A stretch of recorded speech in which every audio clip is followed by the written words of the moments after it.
ada suatu keyakinan bahwa apabila datang bulan Syawal, Idul Fitri atau malam Jumat, itu katanya roh-roh leluhurnya datang ke rumahnya.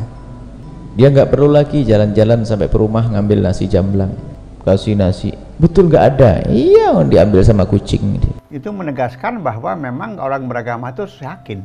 Tapi kalau kita katakan, wah itu sia-sia, leluhur, memang leluhur hanya melihat saja secara rohani. Tetapi yang makan yang secara fisik. Kalau hanya dengan sepiring sesaji aja kita kemudian berpikir 1000 kali, waduh, nggak ada gunanya ini, bodoh kita. Hindu tidak berpikir seperti itu. Kalau toh ada kelompok lain yang berpikir seperti itu, ya silahkan saja. Om Swastiastu. Rahayu pemirsa Hindu Channel. Lagi-lagi kita mengundang Aji Dewa Suratnaya. Ciri khas kita Aji Dewa Suratnaya ini kalau udah ketawa ini udah ada sesuatu hal yang memang perlu dibahas. Benar. Kemarin itu saya ngubungin Aji Dewa berapa hari, 1 bulan lalu apa setengah bulan lalu. Setengah bulan lalu ya. Lagi di Bali, Kediri, Klaten. Itu. Nah, akhirnya kita dapat topik yang diskusi dengan Aji Dewa Suratnaya. Karena kan kalau di kampung, kalau di desa-desa itu masih terkait dengan sesajen di dalam ruangan kamar itu masih ada. Nah, terus juga ada di media sosial khususnya di YouTube terkait dengan hukum menyiapkan sesajen untuk leluhur. Nah, kita tambahkan menurut Hindu. Itu menegaskan bahwa memang orang beragama itu yakin. Nah, beliau mengatakan bahwa sesaji untuk leluhur itu salah. Tentu ini menurut beliau merupakan sebuah kebenaran. Kebenaran yang disampaikan beliau, kebenaran untuk umat muslim. Umat muslim, ya, untuk umat Islam, untuk muslim. Itu benar. Apa yang disampaikan beliau itu benar sekali. Tapi itu untuk muslim. Lalu bagaimana hal dengan Hindu? Nah, Hindu mungkin juga harus paham seperti apa, supaya jangan bingung nanti kita. Ya, karena Hindu itu kan macam-macam di Indonesia ini. Saya bicara Hindu Nusantara ya, saya nggak bicara Hindu di India atau tempat lain. Hindu di Indonesia ini kan macam-macam etnisnya, ya, sukunya, kemudian tradisinya, adatnya, budayanya, semuanya beda. Nah, yang pertama ingin saya sampaikan adalah manusia itu kan paling tidak terdiri dari 2 badan. Yang pertama badan jasmani dan yang kedua badan rohani. Ya kalau kita mau hidup aman dan nyaman menurut Hindu, kedua badan ini harus diberi makan yang seimbang. Tidak bisa kita hanya memberikan makan kepada badan jasmani saja. Demikian juga kita tidak bisa hanya menilai apapun yang kita lakukan hanya melihat wujud jasmani saja. Karena manusia punya 2 badan ini. Ada rohani, ada jasmani. Ya, demikian juga tentang komunikasi dengan alam rohani. Katakan saja itu alam leluhur. Kita tidak bisa menggunakan perangkat indria-indria jasmani, kita menggunakan indria rohani. Di sana baru kita akan tahu bahwa ternyata Tuhan itu menciptakan paling tidak 2 model wujud, jasmani dan rohani. Ya, komunikasi secara jasmani ada dengan sesama ciptaan yang sifatnya jasmani. Dengan rohani kita menggunakan komunikasi rohani juga. Maka saya katakan sekali lagi bahwa Hindu di Indonesia ini tidak sama dengan Hindu di tempat-tempat lain. Hindu kita boleh dikatakan berbasis kenusantaraan. Artinya apa? Hindu menghormati tradisi-tradisi adat budaya yang ada di Nusantara. Memang acuan kita Weda. Catur Weda, bukan Weda yang lain ya. Catur Weda. Tetapi Catur Weda ini kan hanya memuat pokok-pokoknya saja. Perihal teknis pelaksanaannya muncul dalam sebuah konsep. 1.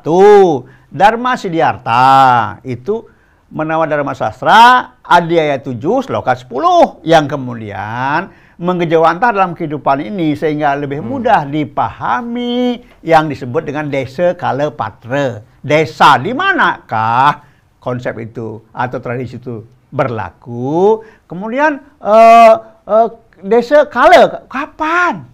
Orang tiap-tiap daerah punya hari-hari khusus. Misalnya oh ini hari terkait dengan keberadaan siapa yang dia ada dulu di situ.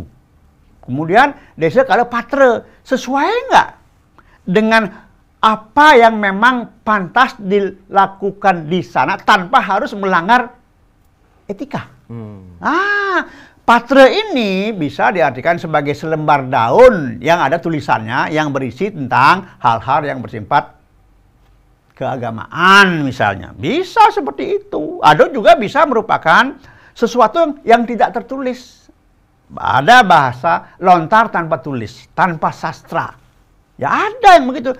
Karena kita berpikir, sehebat-hebatnya manusia, siapa sih yang bisa menyalin, menulis, memahami seluruh isi alam semesta yang merupakan getar suci napas Brahman? Siapa? Nggak ada. Boleh kita mengatakan bahwa, wah ini lengkap menurut manusianya. Tapi benarkah lengkap menurut Sang Maha Pencipta? Belum tentu. Maka sesaji juga, katakanlah tidak hanya untuk leluhur, ya bahkan untuk alam kok. Kita memberi makan alam. Hindu itu punya kewajiban memelihara, merawat, dan melestarikan semua ciptaan yang kelihatan maupun tidak kelihatan. Tapi kan ini Ji, kalau misalnya kita memberikan ke alam, masa alam butuh makan? Nah, gitu kan? betul. Gimana cara alam makan? Iya kan, benar. Gitu. Secara rohani nggak ada alam itu makan. Ya. Apa yang kita sajikan. Tetapi kita lihat, bukan hanya kucing yang makan, semut juga makan, serangga makan. Pernahkah Miko berpikir untuk memberi makan semut? Memberi makan serangga? Tidak. Tidak pernah. Tapi kalau kita katakan, wah itu sia-sia, leluhur, memang leluhur hanya melihat saja secara rohani. Tetapi yang makan yang secara fisik. Siapa yang makan secara fisik? Ya binatang-binatang itu. Kembali, bagaimana kita mengatakan bahwa Hindu merawat, memelihara semua ciptaan dan melestarikan semua ciptaan. Kalau hanya dengan sepiring sesaji aja kita kemudian berpikir 1000 kali, waduh, nggak ada gunanya ini, bodoh kita. Hindu tidak berpikir seperti itu. Kalau toh ada kelompok lain yang berpikir seperti itu, ya silahkan saja. Kami tidak pernah mengklaim bahwa yang dilakukan oleh kelompok lain salah. Tidak.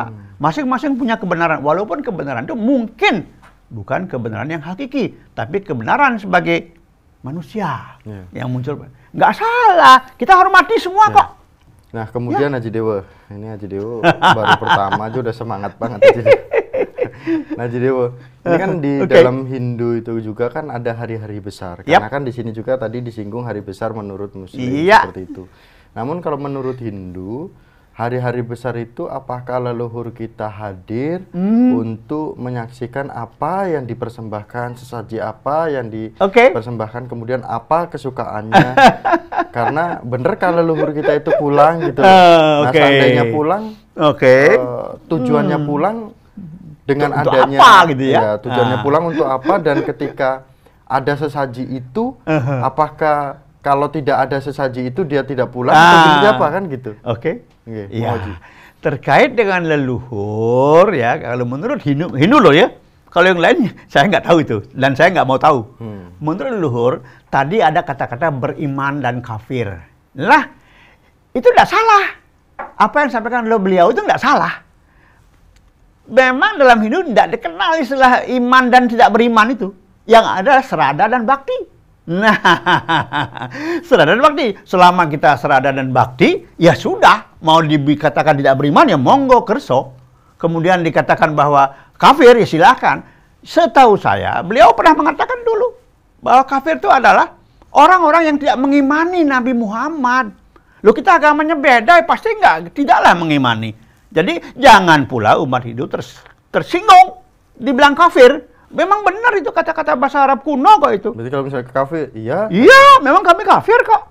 Contoh, ini orang Bali kadang-kadang aneh. Tapi untuk memperlihatkan bahwa mereka itu toleran, di Besakeh, pura besar, pusat spiritualnya Hindu boleh dikatakan di Bali dan Nusantara. Setiap bulan ke-10, Purnama Kedasa, itu ada upacara besar, betara turun kabeh. Ada satu sesaji, namanya bebangkit kafir. Dan juga ada sesaji yang namanya bebangkit Islam. Loh, Artinya apa? Kita orang Hindu, khususnya orang Bali, tidak pernah tersinggung dikatakan kafir. Bahkan kita terima sebagai sebuah saji, persembahan untuk Yang Maha Kuasa. Kalau yang dibilang bebangkit kafir itu bahannya daging babi. Kalau bangkit Islam itu bahannya daging bebek. Happy saja itu. Yang beliau sesudah bertaruh di Besakeh juga nggak pernah protes. Jadi santai sajalah jadi umat Hindu. Mau dibilang kafir, monggo. Dibilang nggak beriman, silahkan. Karena kami memang nggak mengenal istilah nggak beriman. Yang kami tahu adalah serada dan bakti, titik. Nah, mengenai leluhur tadi, Hindu tuh hari raya banyak banget loh. Hari-hari suci banyak banget. Tiap 5 hari ada kliwon, nanti ada tumpek, nanti ada ngorokasi, segala macam. Pertanyaan Miko tadi, apakah setiap hari raya Hindu itu leluhur hadir? Nah, tadi pada awal perbincangan saya sebutkan bahwa manusia punya badan jasmani, punya badan rohani, ada komunikasi secara jasmani, ada komunikasi rohani, ada panca indera jasmani, ada panca indera rohani. Maka dengan alam rohani pun menurut ajaran Hindu yang sudah menusantara, setiap saat bisa terjadi komunikasi rohani dengan makhluk-makhluk rohani. Termasuk yang tadi kita sebutkan leluhur. Sehingga setiap hari raya yang selama ini memang jarang dikenal. Karena dalam Hindu nggak pernah disebutkan. Lah kalau setiap 5 hari leluhur datang, lalu kita menyajikan sesuatu, repot juga. Maka kita lihat satu hari suci yang mendunia. Yang katanya Rainan Gumi. Namanya Galungan. Galungan ini setiap 210 hari. Nah, namanya Rainan Gumi, hari raya dunia. Dunia mana yang dimaksud? Dunia jasmani dan dunia rohani.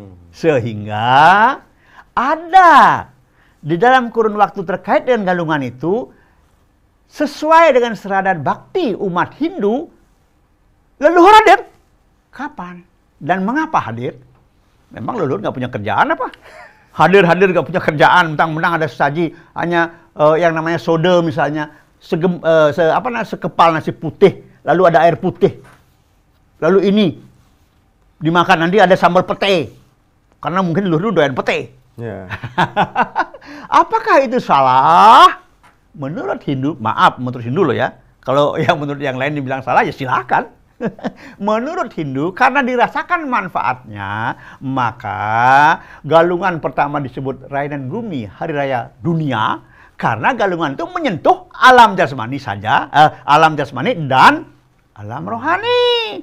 Sehingga boleh dikatakan sesuai dengan serada bakti kita, pada saat Galungan itu, leluhur di alam sana itu, katakanlah, mendapat hari cuti.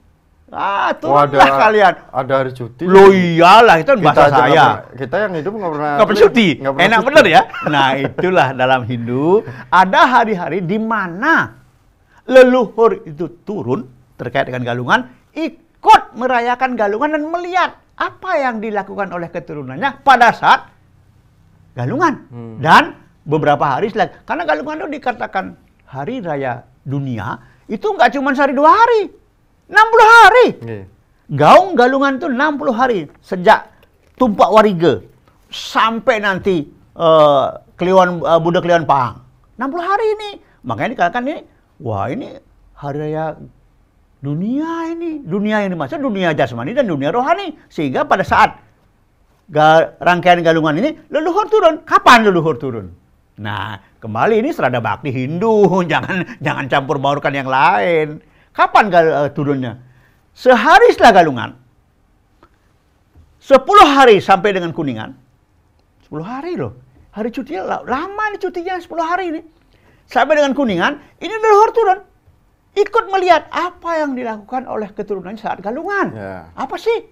Makanya Galungan sekarang hari Rebo, 5 hari kemudian, hari Senin apa hari Minggu, Senin ya, itu ada namanya pemacakan agung.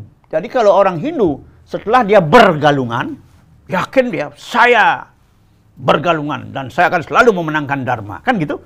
Hari kelima, pemacakan agung. Itu komitmen.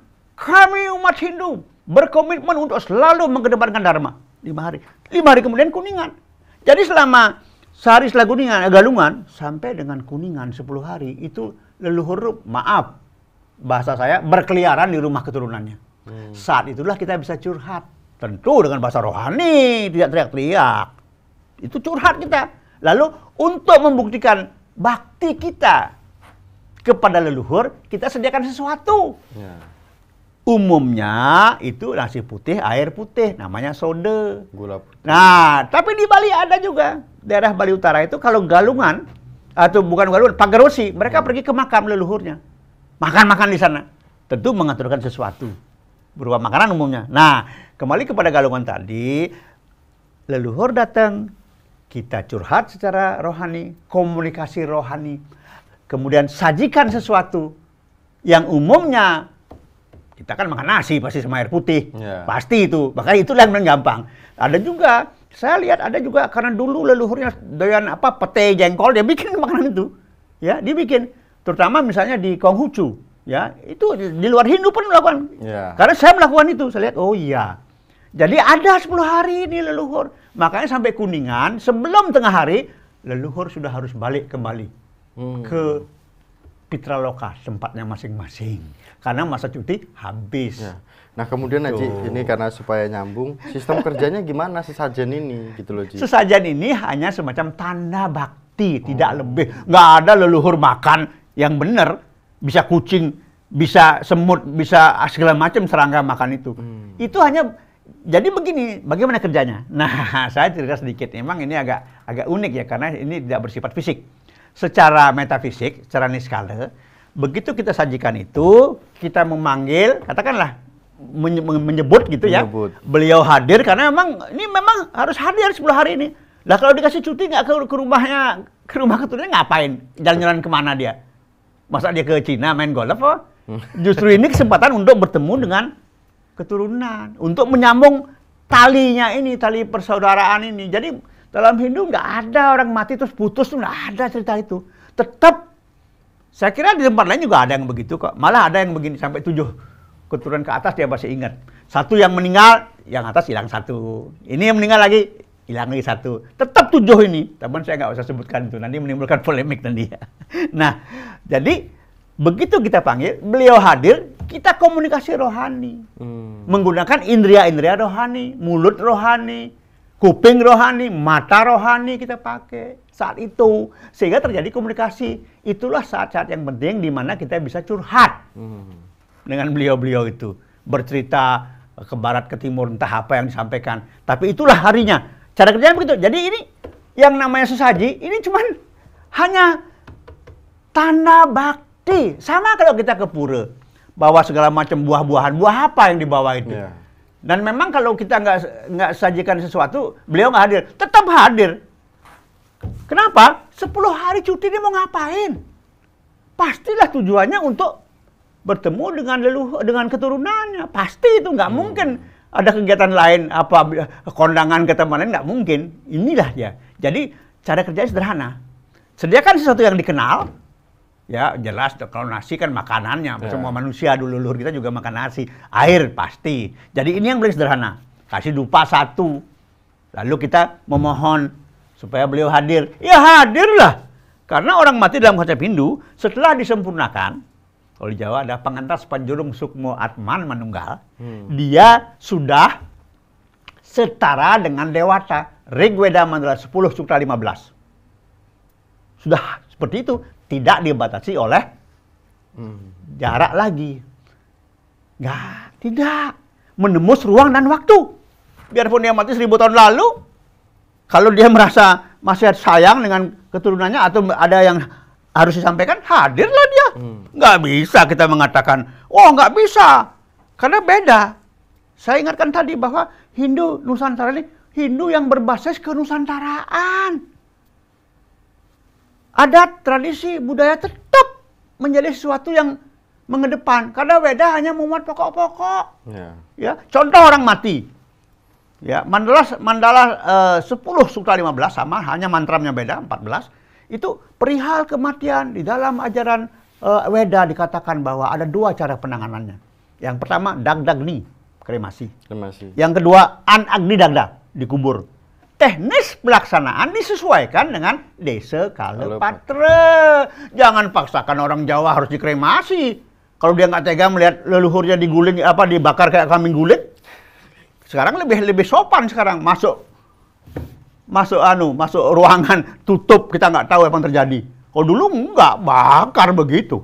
Ya, bisa tega nggak? Itulah. Nah kalau nggak tega jangan dipaksa. Orang Jawa kalau dipaksa harus kremasi. Katanya kremasi lebih cepat. Yang bilang siapa? Saya ingin tahu yang bilang siapa. Mempercepat proses pengembalian Panji Mahaputera. Yang bilang siapa? Dari mana? Taunya dari mana? Kalau kembali ke semuanya hanya dengan dibakar kembali semua, ngapain lagi ada acara ngadetin di laut? Siapa yang dipanggil? Orang pergi semua sudah. Nah ini contoh ya. Kemudian Haji Dewa kembali ke terkait dengan sesajen ini.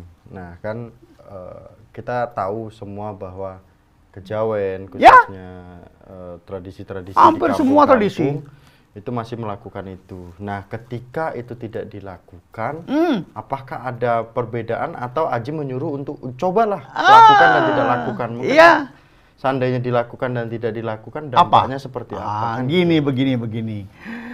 Kalau dulu leluhur kita melakukan dan merasakan manfaatnya, ya. Kalau sekarang orang tidak melakukan, ya dia kehilangan manfaat. Ya. Jadi gini, Hindu itu menganut konsep kemanfaatan. Ngapain kita ke pura kalau nggak dirasakan manfaatnya? Ngapain sembahyang?